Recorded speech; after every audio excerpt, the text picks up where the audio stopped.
I had to find one fragment out of 2.578917 million in order to discover the miracle that is you. However, it was very, very easy to find this result for your world.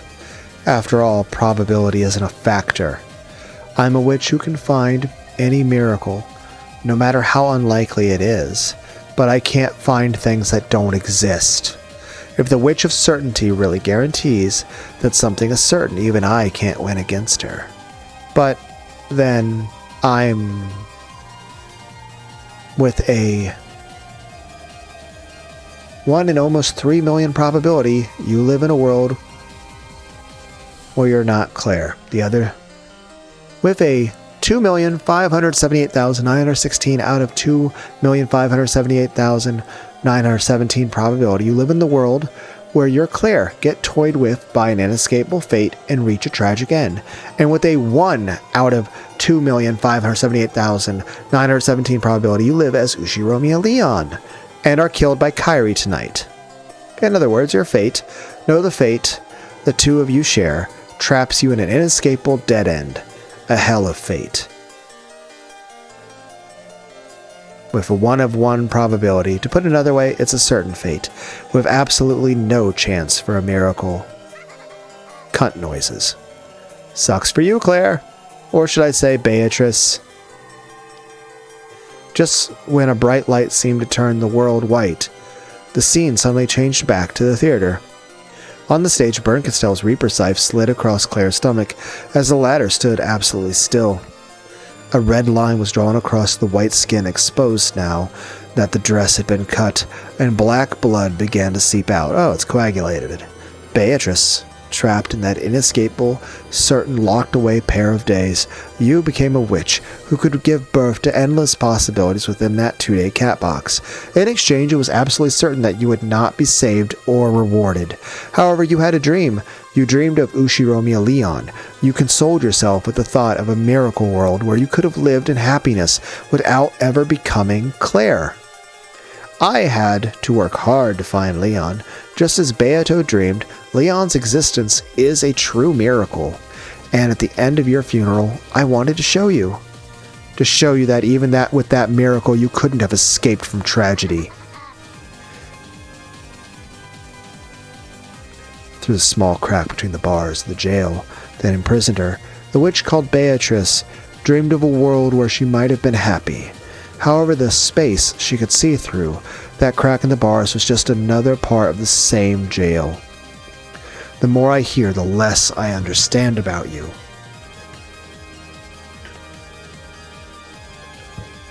Why would you do something like this? I lost a game to Beatrice, so I wanted to get back at her. Yeah, now I feel a lot better about losing that game. Hey, Beato, are you watching? Can you see this? And do you remember?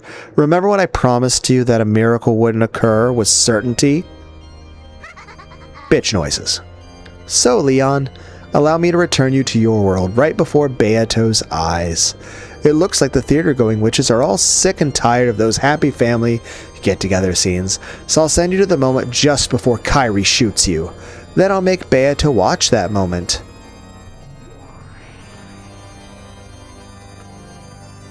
Die, scum, Leon. The last hope of that scum Beato. Berncastel raised her Reaper Scythe, swung it down with gusto, and plunged it deep into Claire's stomach. Did you think you'd get an easy death? But humiliating and tearing out a corpse's guts is my specialty. She took the blade end of the scythe, and heartlessly, ruthlessly, brutally raised it up into the air. Along a vertical line from Claire's stomach to her chest, the blade cut deeply, slicing Claire open.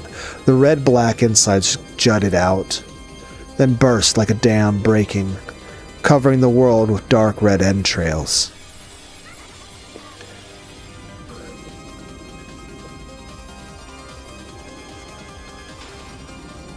To steal the Italians' gold, you say? You coward, Ushiromia.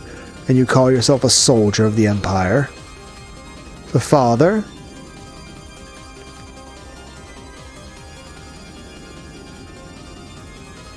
I do love and respect you, Father, but your feelings are something Why? Okay, so first off, we're getting a thing where Kenzo's the one who initiated the massacre, and he was not the gallant hero. Then we have the thing with the daughter, Beatrice. So we start off Nazi Triss, and then Lolly Triss, and then we have Sayo. And this is probably... Oh, the second Beatrice is now pregnant. Why? Why did you save me? Why didn't you let me die? Because of that terrible injury, I've been forced to live in a body like this. I never wanted to live in a body like this. This body that isn't even capable of love. What's the point in living like that? This isn't a human life. It's like being furniture. That's right, I'm furniture. Furniture. Why? Why didn't you let me die back then? Crying noises. Huh? When I came to, I was in the parlor of the mansion. When did I get here? I heard a sound behind me, then slowly turned around, and there... Sorry, please don't take this personally.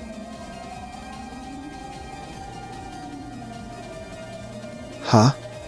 I could see down the frigid barrel of the gun Aunt Kyrie is pointing. Then, she slowly pulled the trigger. I could feel a razor-sharp wind pass through my body, like a knife slicing through butter. Prepared for death and hoping to see my fate until the end, I slowly opened my eyes. The world had been cut in two.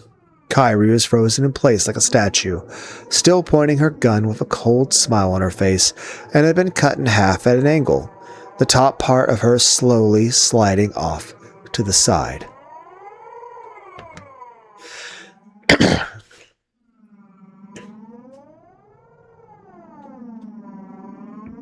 No, that wasn't quite right.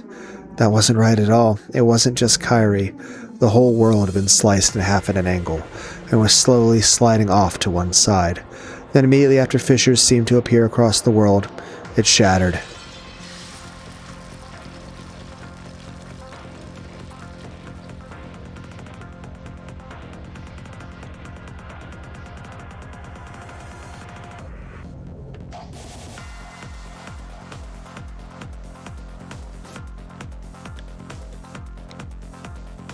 You.